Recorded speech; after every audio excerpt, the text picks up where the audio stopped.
Changing the clocks back 1 hour doesn't sound like a big change, right? It's just an hour. But what does research show? Yeah, so we all know that the week after the clocks change can feel a bit wonky as we get used to the time difference. Fortunately for us, falling back is way less disruptive for our physical health than springing forward. But many people still experience sleep disruptions, which can worsen existing physical health issues such as cardiovascular disease and diabetes. The real major issue with the end of daylight savings time is a mental health one, and it's an increase in mood symptoms. So, for example, depressive episodes increase about 11% in the weeks right after daylight savings time ends. So there's a long list of health organizations, including the American Medical Association. They want daylight saving time to end permanently. So what would that mean, in your opinion, for our mental health? So, the most positive impact of ending daylight savings time would be the elimination of the sleep disruptions from changing clocks in the fall and in the spring. As we all know at this point, hopefully, sleep is incredibly important to our mental health.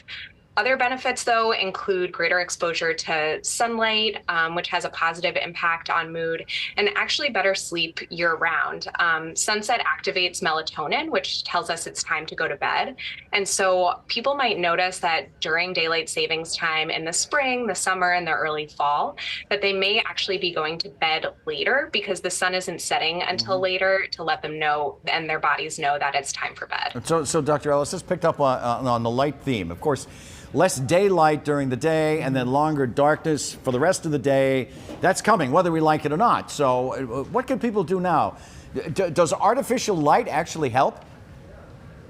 Yes, it can, but it has to be a specific kind of artificial light. So you can see sometimes there are called like SAD lamps that are you can find them on Amazon. So those can be helpful for some people.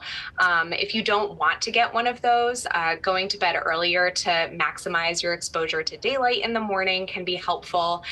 Really trying to get direct sunlight for about 30 minutes within the first hour of waking up. So maybe having your breakfast, your cup of coffee next to a window can be helpful.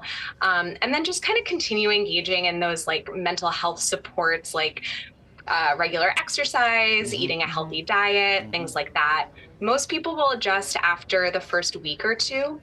If you notice that you are experiencing a much lower mood or you're kind of losing motivation, you're having some pretty significant changes in appetite or sleep, that might be a sign that you suffer from seasonal affective disorder, in which case you may need some extra support and should probably speak to a doctor.